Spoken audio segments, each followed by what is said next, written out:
Sementara mengenai pembubarannya diserahkan kepada lembaga di bawah Kementerian Hukum dan HAM serta Kemendagri. Pemerintah mengeluarkan peraturan pemerintah pengganti Undang-Undang Nomor 2 Tahun 2017 tentang perubahan Undang-Undang Nomor 17 Tahun 2013 tentang organisasi kemasyarakatan.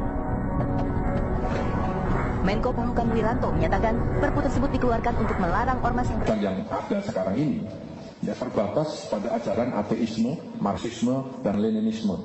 Padahal sejarah Indonesia membuktikan bahwa ada ajaran-ajaran lain yang juga bisa menggantikan dan bertentangan dengan Pancasila, atau ajaran-ajaran lain yang diarahkan ya, untuk mengganti ideologi Pancasila kita, bahkan Undang-Undang Dasar 195, bahkan juga mengganti eksistensi negara kesatuan Republik Indonesia yang tidak tercakup dalam pengertian undang-undang yang lama. Organisasi wajib taat kepada hukum dan negara tidak boleh kalah terhadap organisasi yang bertentangan dengan ideologi bangsa. Nggak ada dampaknya ini masalahnya masalah kehidupan berbangsa dan bernegara. Setiap organisasi masyarakat boleh hidup di Indonesia tapi harus taat pada undang-undang negara. Prinsip itu aja. Seberapa banyak sih Pak ormas yang anti Pancasila Pak? Kalau boleh tahu Pak? Ya nanti Pak Menko yang mengumumkan. Kemendagri ada nggak Pak ormas? Apa? Kemendagri ada nggak ormas Iya, Pak. Pancasila? Ada ormas yang terdaftar di Kemendagri. Siapa Pak? Ada ormas yang tidak terdaftar di Kemendagri. Kalau yang terdaftar? Ada yang dulu terdaftar tapi sekarang sudah kita coret. Pembubaran ormas yang bertentangan dengan Pancasila dan Undang-Undang Dasar selanjutnya diserahkan kepada lembaga yang mengeluarkan izin ormas dari Kementerian Hukum dan HAM dan yayasan di Kementerian Dalam Negeri. Dari Jakarta, Tim TV One mengabarkan. Hizbut Tahrir Indonesia atau HTI menilai bahwa keluarnya Perpu nomor 2 tahun 2017 yang dikeluarkan pemerintah telah menghilangkan unsur penegakan keadilan. Dengan peraturan pemerintah pengganti undang-undang itu, HTI menuding pemerintah akan bertindak semena-mena dalam membubarkan ormas. Perpu ini telah menghilangkan satu unsur penting di dalam usaha menegakkan keadilan, yaitu pengadilan. Gitu. Di dalam undang-undang yang lama, pembubaran ormas itu hanya dimungkinkan melalui proses pengadilan. Gitu. Dan ini saya kira sangat fair. Gitu. Artinya ketika ada tuduhan dari pemerintah atau dari manapun, ada ruang untuk menguji tuduhan itu dan juga ada ruang untuk yang dituding itu atau dituduh itu membela diri. Itulah pengadilan. Nah di dalam Perpu ini itu dihilangkan. Jadi ke depan melalui Perpu itu pemerintah itu bisa secara semena-mena membubarkan ormas. Jadi pemerintah yang menuding, pemerintah juga yang membubarkan. Dan pemirsa, berikut ini mekanisme pembubaran ormas berdasarkan peraturan pemerintah pengganti Undang-Undang Nomor 2 Tahun 2017 tentang perubahan Undang-Undang Nomor 17 Tahun 2013 yang diterbitkan pemerintah. Dalam Perpu ini pemerintah dapat menjatuhkan sanksi administratif berupa pencabutan surat keterangan terdaftar oleh menteri atau pencabutan status badan hukum oleh menteri yang menyelenggarakan urusan pemerintahan di bidang hukum dan HAM.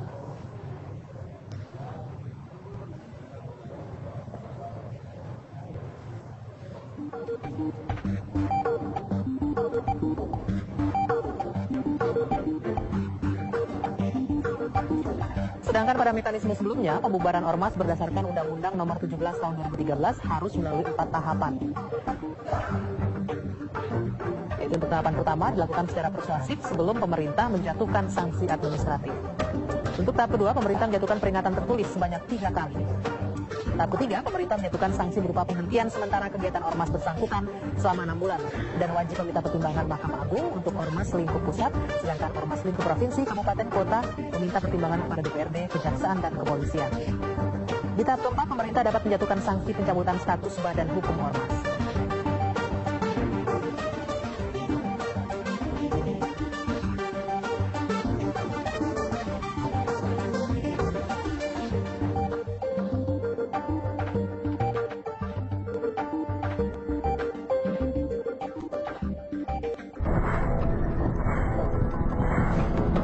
Pemerintah mengeluarkan peraturan pemerintah pengganti Undang-Undang Nomor 2 Tahun 2017 tentang perubahan Undang-Undang Nomor 17 Tahun 2013 tentang organisasi kemasyarakatan. Menko Polhukam Wiranto menyatakan Perpu tersebut dikeluarkan untuk melarang ormas yang ada sekarang ini ya terbatas pada ajaran ateisme, marxisme, dan leninisme. Padahal sejarah Indonesia membuktikan bahwa ada ajaran-ajaran lain yang juga bisa menggantikan dan bertentangan dengan Pancasila, atau ajaran-ajaran lain yang diarahkan ya, untuk mengganti ideologi Pancasila kita, bahkan Undang-Undang Dasar 195, bahkan juga mengganti eksistensi negara kesatuan Republik Indonesia yang tidak tercakup dalam pengertian undang-undang yang lama. Organisasi wajib taat kepada hukum dan negara tidak boleh kalah terhadap organisasi yang bertentangan dengan ideologi bangsa. Nggak ada dampaknya ini masalahnya masalah kehidupan berbangsa dan bernegara. Setiap organisasi masyarakat boleh hidup di Indonesia tapi harus taat pada undang-undang negara. Prinsip itu aja. Seberapa banyak sih Pak ormas yang anti Pancasila Pak? Kalau boleh tahu Pak. Ya nanti Pak Menko yang mengumumkan. Di bawah Kemendagri ada nggak Pak ormas? Apa? Di bawah Kemendagri ada nggak ormas yang anti Pancasila? Ada ormas yang terdaftar di Kemendagri. Siapa Pak? Ada ormas yang tidak terdaftar di Kemendagri. Kalau yang Ada yang dulu terdaftar tapi sekarang sudah kita coret. Pembubaran ormas yang bertentangan dengan Pancasila dan Undang-Undang Dasar selanjutnya diserahkan kepada lembaga yang mengeluarkan izin ormas dari Kementerian Hukum dan HAM dan yayasan di Kementerian Dalam Negeri. Dari Jakarta, Tim TV One mengabarkan. Hizbut Tahrir Indonesia atau HTI menilai bahwa keluarnya Perpu nomor 2 tahun 2017 yang dikeluarkan pemerintah telah menghilangkan unsur penegakan keadilan. Dengan peraturan pemerintah pengganti undang-undang itu, HTI menuding pemerintah akan bertindak semena-mena dalam membubarkan ormas. Perpu ini telah menghilangkan satu unsur penting di dalam usaha menegakkan keadilan, yaitu pengadilan. Di dalam undang-undang yang lama, pembubaran ormas itu hanya dimungkinkan melalui proses pengadilan. Dan ini saya kira sangat fair. Artinya ketika ada tuduhan dari pemerintah atau dari manapun, ada ruang untuk menguji tuduhan itu dan juga ada ruang untuk yang dituding itu atau dituduh itu membela diri. Itulah pengadilan. Nah, di dalam Perpu ini itu dihilangkan. Jadi ke depan melalui Perpu itu pemerintah itu bisa secara semena-mena membubarkan ormas. Jadi pemerintah yang menuding, pemerintah juga yang membubarkan. Dan pemirsa, berikut ini mekanisme pembubaran ormas berdasarkan peraturan pemerintah pengganti Undang-Undang nomor 2 tahun 2017 tentang perubahan Undang-Undang nomor 17 tahun 2013 yang diterbitkan pemerintah. Dalam Perpu ini pemerintah dapat menjatuhkan sanksi administratif berupa pencabutan surat keterangan terdaftar oleh menteri atau pencabutan status badan hukum oleh menteri yang menyelenggarakan urusan pemerintahan di bidang hukum dan HAM.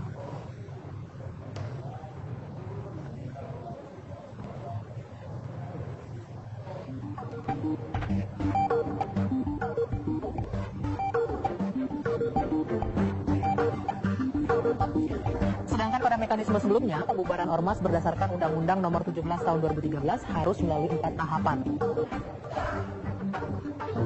Yaitu untuk tahapan pertama dilakukan secara persuasif sebelum pemerintah menjatuhkan sanksi administratif. Untuk tahap kedua, pemerintah menjatuhkan peringatan tertulis sebanyak 3 kali. Tahap ketiga, pemerintah menjatuhkan sanksi berupa penghentian sementara kegiatan ormas bersangkutan selama 6 bulan dan wajib meminta pertimbangan Mahkamah Agung untuk ormas lingkup pusat, sedangkan ormas lingkup provinsi, kabupaten, kota meminta pertimbangan kepada DPRD, kejaksaan, dan kepolisian. Di tahap keempat, pemerintah dapat menjatuhkan sanksi pencabutan status badan hukum ormas.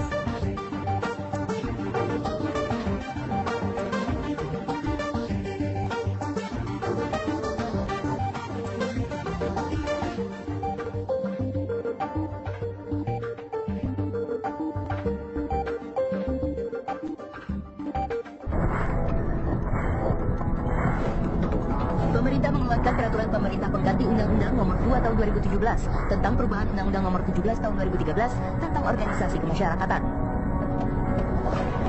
Menko Polhukam Wiranto menyatakan Perpu tersebut dikeluarkan untuk melarang ormas Yang ada sekarang ini terbatas pada ajaran ateisme, marxisme, dan leninisme.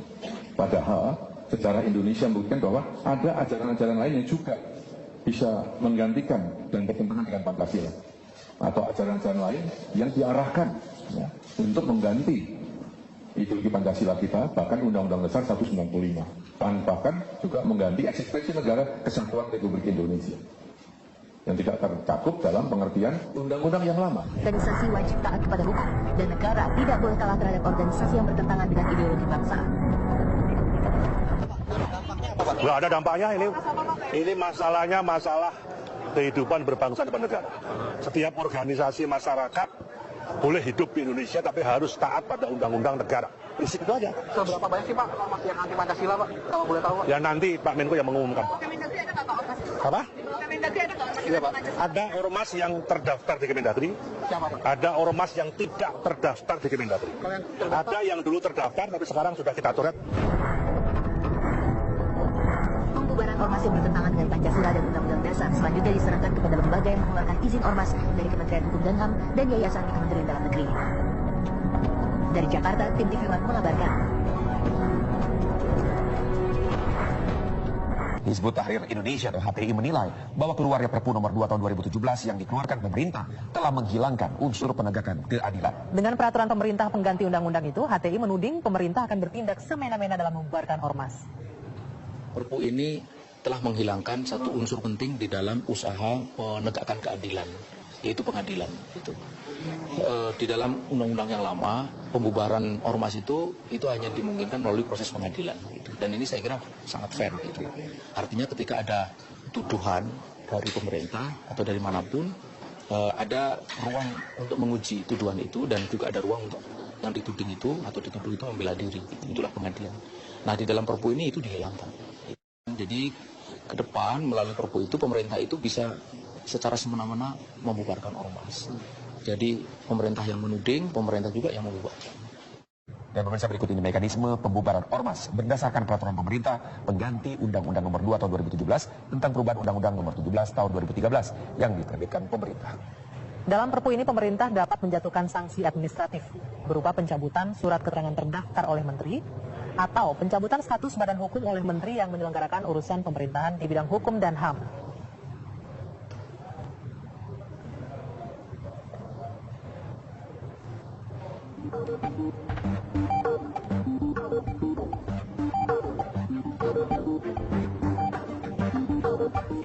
Sedangkan pada mekanisme sebelumnya, pembubaran ormas berdasarkan Undang-Undang nomor 17 tahun 2013 harus melalui 4 tahapan. Yaitu untuk tahapan pertama dilakukan secara persuasif sebelum pemerintah menjatuhkan sanksi administratif. Untuk tahap kedua, pemerintah menjatuhkan peringatan tertulis sebanyak 3 kali. Tahap ketiga, pemerintah menjatuhkan sanksi berupa penghentian sementara kegiatan ormas bersangkutan selama 6 bulan dan wajib meminta pertimbangan Mahkamah Agung untuk ormas lingkup pusat, sedangkan ormas lingkup provinsi, kabupaten, kota meminta pertimbangan kepada DPRD, Kejaksaan, dan Kepolisian. Di tahap keempat, pemerintah dapat menjatuhkan sanksi pencabutan status badan hukum ormas.